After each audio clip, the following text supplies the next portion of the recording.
We are previewing Week 16 in the NFL right now with Joe Duffy from OffshoreInsiders.com. I'm Peter Loshak. You're watching SBR videos, and right now we're going to take a look at the Niners-Lions game. Joe Duffy, I don't know what to make of this one, right? The Lions, typically a team that lets down more often than not. They are off a good win against the Saints, but the Saints have an awful defense, so I'm not sure how much we can give them credit for Stafford's great game last week. They're also off a short week. They played on Monday night, and the Niners, that last game, the last loss they had, just looked really bad. They had a lot of drops on offense. They were getting booed at home.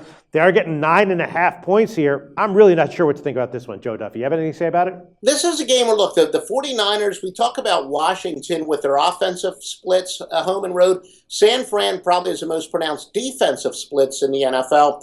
They allow 31.4 points per game on the road. Compare that to just 17 at home, but of course they're hitting the road. And they're allowing 37 points per game in domes. Now, Matt Stafford, ever since Detroit, they fired, three of their offensive coaches, including their offensive coordinator. Stafford's really picked it up. He's generated a 106.9 passing rating. And so he's playing well. San Francisco's defense is just terrible on the road.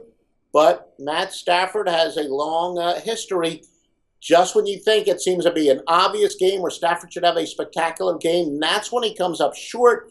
The fact that he's laying big points makes me a little nervous. I mean, I understand on paper why he is, but every time it appears to be a perfect situation for Matt Stafford on paper is usually when he comes out with a bad effort. So I think all in all I'm going to pass because I can't really back San Francisco on the road against anybody, but this line is just a little bit too high. I mean, it's justified on paper, but I think the eye test and experience of just seeing Matt Stafford come up short just when it looks like he's finally breaking out makes me a little nervous to back the big favorite.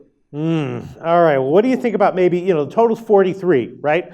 Now, if the Lions can have some kind of a productive offensive game here, maybe they get into the 20s. And the Niners, they had a disaster last week, but hopefully they'll be able to catch more passes here. They have a very conservative game plan anyway.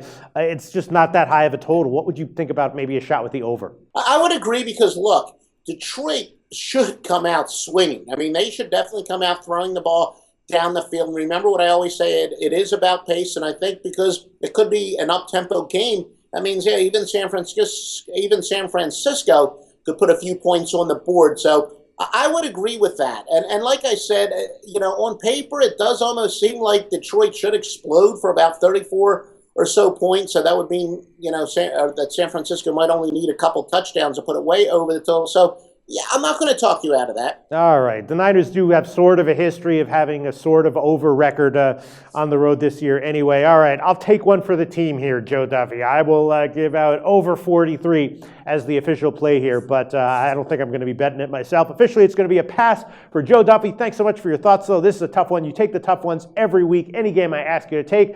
And, of course, that's the kind of confidence that comes from when you've had the long-term success that you've had. Right, Joe? That is correct. Again, featured in the ESPN.com bowl preview for handicappers, been on national TV in Canada, national radio in the U.S., featured, of course, all across the internet. 28.5 years of a full-time handicapper going back to the score phones. Joe Duffy's picks at OffshoreInsiders.com. Thanks, Joe.